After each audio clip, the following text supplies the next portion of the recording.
There's a category of urban planning maps from the 19th century that continues to puzzle historians and archivists. These aren't rough sketches or speculative proposals. They're official municipal blueprints, printed, filed, archived, showing fully designed street grids, plot divisions, and infrastructure layouts for neighborhoods that were never built. Not delayed. Not reimagined. Never built at all. The maps exist. The land exists. But the neighborhoods depicted on those maps never materialized. What makes this particularly unusual is the specificity. These weren't vague outlines. They included named streets, numbered lots, designated civic squares, and in some cases, plotted utility routes. They were drawn with the precision of existing districts. Yet the populations they anticipated never arrived. The construction they implied never began.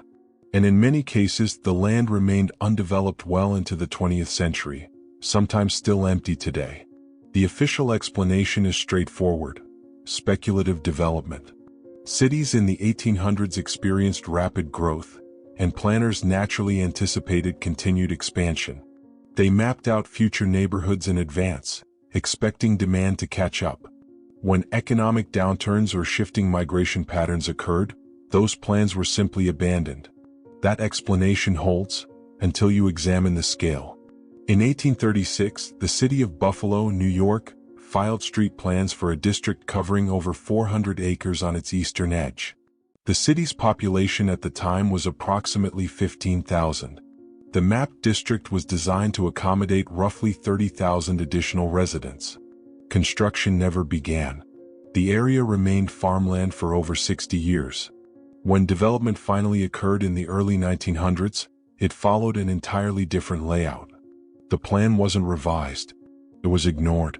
Similar maps exist for Detroit, Cincinnati, St. Louis, and dozens of smaller cities across the Midwest and Northeast. In many cases, the mapped districts were larger than the existing city center. Some were filed during years when population growth had already begun to slow. The timing is difficult to reconcile.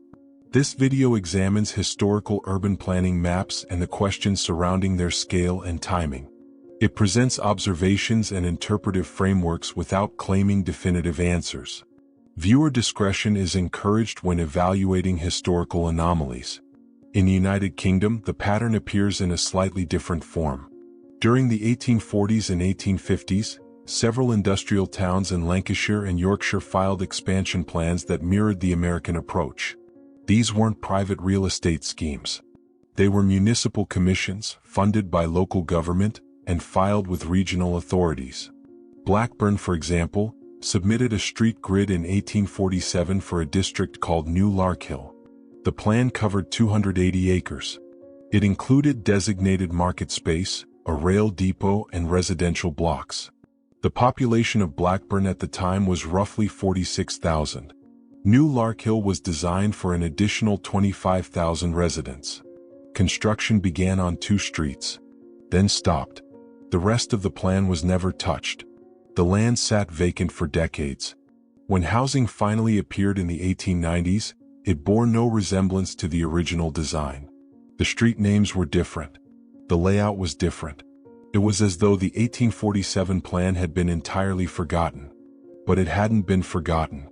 It was still on file, still archived, still accessible to anyone who requested it. The question isn't whether cities planned for growth. They did. The question is why those plans were drawn with such detail, filed with such formality, and then entirely disregarded, often within the same decade. There's a map in the Philadelphia City Archives dated 1838. It shows a district called Kensington Extension, located north of the existing city boundary. The map includes 73 named streets, 4 public squares, and a designated canal terminus. Kensington Extension was never built. The area remained undeveloped until the 1870s, and when housing finally appeared, it followed a completely different grid. The map wasn't labeled as speculative. It was filed as an official city plan. In Manchester, England, a similar document exists from 1844. It's called the Ancoats Expansion Plan. It shows a district east of the existing textile mills, with housing blocks, a central market, and space for warehouses. The plan was never implemented. The land became industrial wasteland by the 1860s. When redevelopment occurred in the 1880s, it bore no connection to the original design. These aren't isolated cases. They represent a pattern that spans dozens of cities, multiple countries, and a relatively narrow window of time, roughly 1830 to 1860. The maps were formal. They were detailed. They were filed with local governments. And they were almost universally abandoned. What makes this more complicated is that the abandonment doesn't appear to correlate with economic collapse. Buffalo's unmapped district was planned in 1836, just before the Panic of 1837. That timing makes sense. But Cincinnati's unmapped district was planned in 1851, during a period of sustained growth. Detroit's was planned in 1855, at the height of its canal-era prosperity. The economic explanation works for some cases, but not all of them. There's also the issue of institutional memory. When a city files an official map, that map becomes part of the administrative record. It's stored. It's referenced in future planning. In theory, if demand eventually materialized, the original plan would be consulted. That didn't happen. In almost every case, when development finally occurred, the original maps were ignored. New surveys were conducted. New grids were drawn. The earlier plans were left in the archives, as though they had been created for a different city entirely. The infrastructure was never built. The streets were never named. The populations never arrived. But the maps remain. The broader pattern becomes more visible when you look at how these unmapped districts were organized. Many of them shared structural similarities, not in their specific layouts but in their underlying logic. They weren't haphazard. They followed principles of grid efficiency, utility access, and civic centralization that would later become standard in urban planning. But in the 1830s and 1840s, those principles weren't yet codified. The maps anticipated a system that hadn't been formalized. In some cases, the unmapped districts included infrastructure that wouldn't become common until decades later. Gas line routes, sewer trunk placements, telegraph conduit paths. These weren't retrofitted. They were drawn into the original plans that were filed before those technologies were widely adopted. The maps weren't just speculative. They were anticipatory in ways that seem. The pattern becomes more defined when you examine the infrastructure these cities were building during the same period, not the neighborhoods that never appeared, but the systems that did. Between 1825 and 1850, the United States constructed over 4,000 miles of canal infrastructure. The Erie Canal alone, completed in 1825, was 363 miles long, 40 feet wide, and 4 feet deep. It required 83 locks, 18 aqueducts, and the excavation of over 6 million cubic yards of earth. The project took 8 years and employed over 9,000 workers at its peak. New York State's population in 1820 was 1.4 million. The Erie Canal was designed to handle cargo volumes that wouldn't materialize for another 30 years. The scale was extraordinary, but the timing was more difficult to explain. The canal connected the Hudson River to Lake Erie, opening a water route from New York City to the Great Lakes. The stated purpose was to facilitate westward expansion and grain transport. But in 1825, the farmland west of Buffalo was largely unsettled. The grain economy that would justify the canal's capacity didn't yet exist. The infrastructure preceded the demand by decades. By the time grain shipments reached the volumes the canal was designed for, railroads had already begun to replace water transport. The canal worked. It was used. But it was built for a future that arrived differently than anticipated. The railroad expansion that followed showed similar characteristics.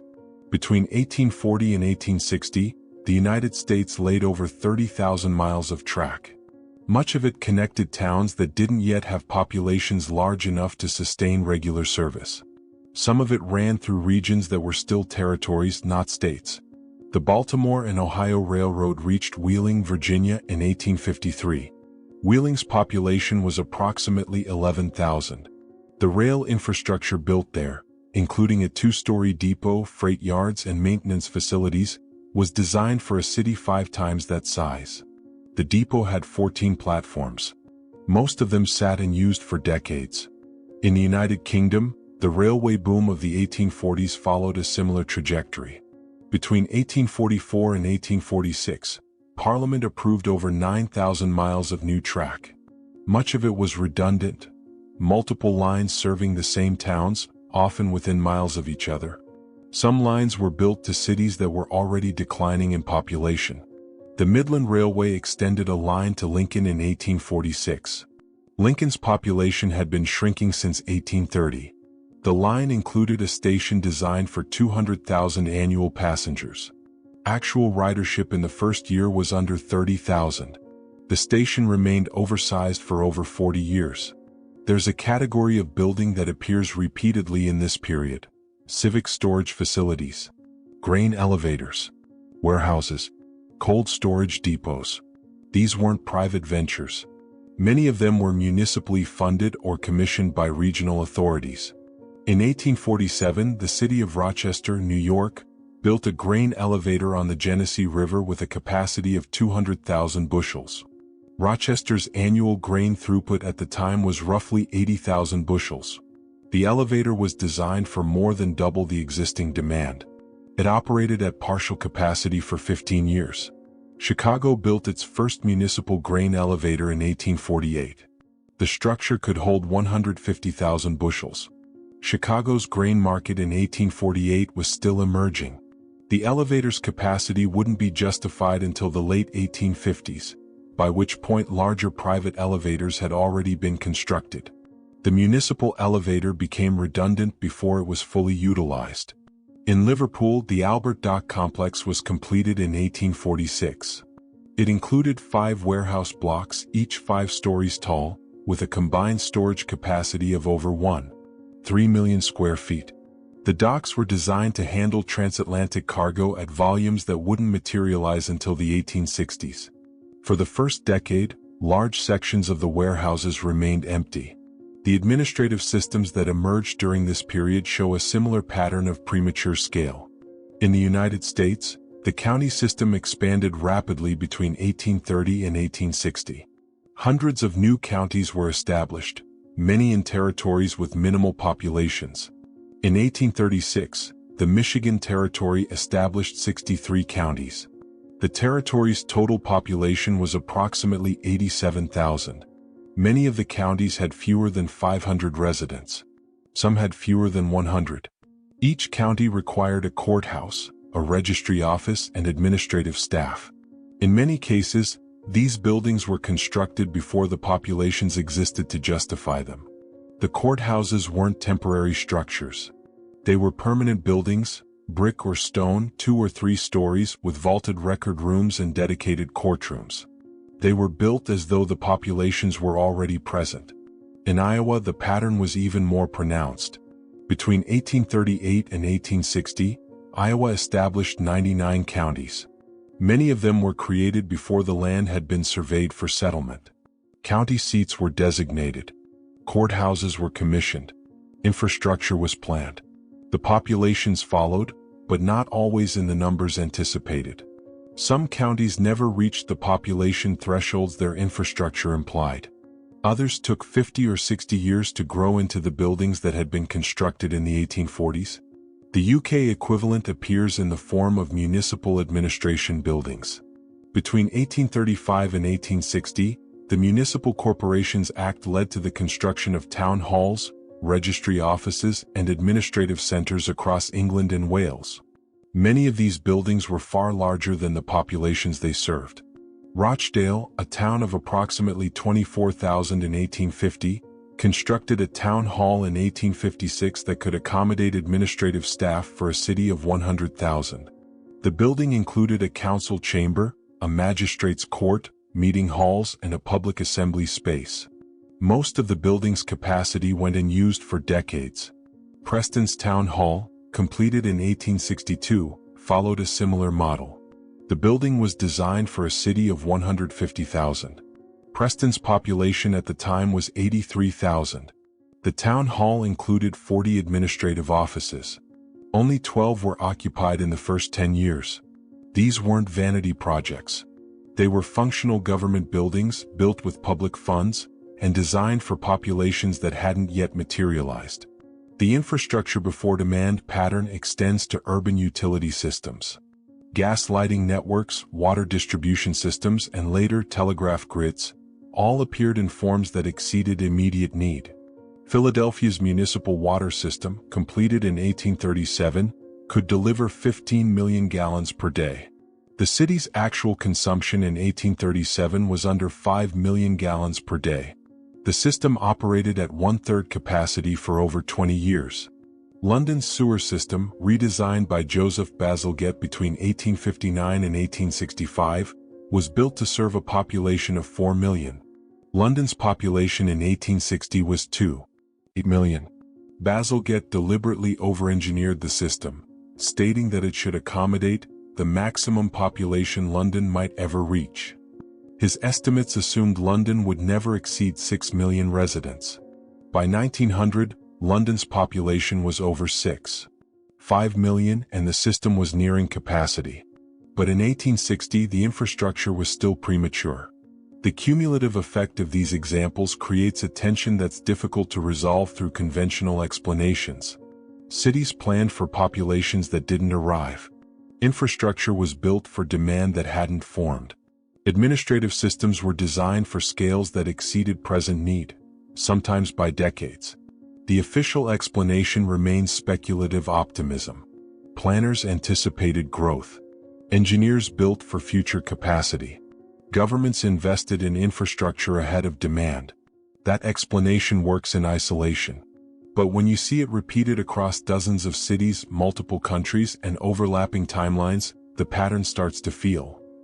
The term Tartaria appears on European maps between the 15th and 19th centuries.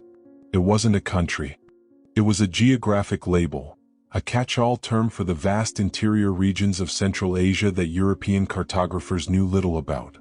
The name derives from Tatar, referring to Turkic and Mongolic peoples. Over time, mapmakers used Tartaria to fill empty spaces on charts, the same way terra incognita marked unknown coastlines.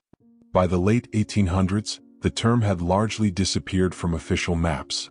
Better surveys, expanded trade routes, and colonial documentation replaced vague labels with specific place names. The word faded into historical footnote.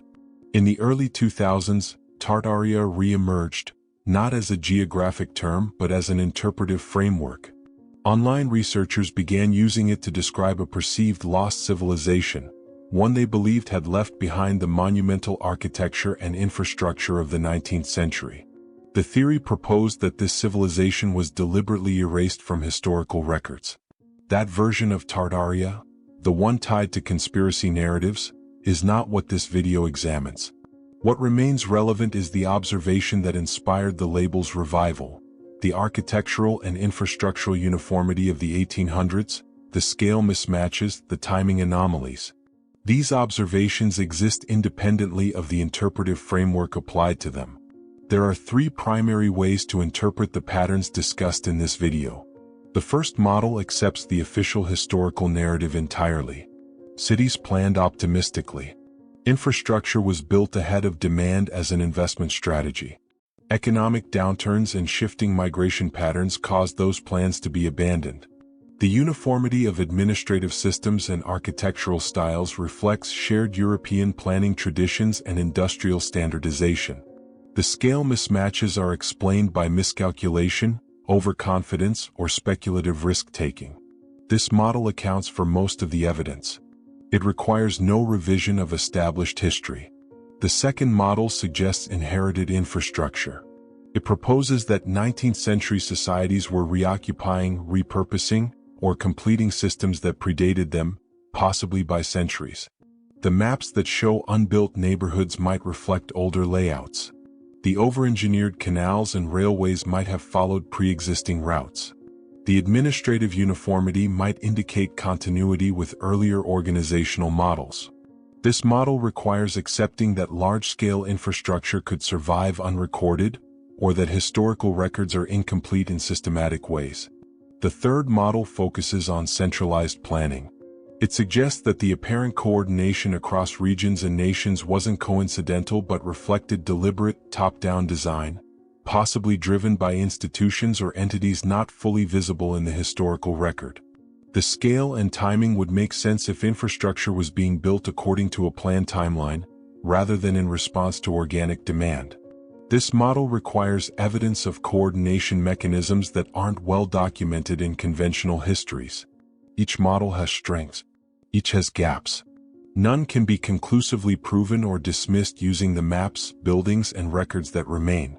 What's undeniable is the infrastructure itself. The courthouses built for populations that didn't exist yet. The canals designed for cargo volumes decades away. The street grids filed and forgotten. The grain elevators operating at half capacity for years. The systems were real. The timing was unusual. The scale was consistently premature. Whether that reflects ambition, inheritance, or coordination remains open to interpretation. The maps are still in the archives. The buildings still stand. And the questions they raise don't require belief in any particular framework to be worth asking. The evidence invites examination. The patterns invite reflection. And the official record, detailed as it is, doesn't quite explain why so much infrastructure was built for a world that hadn't arrived yet.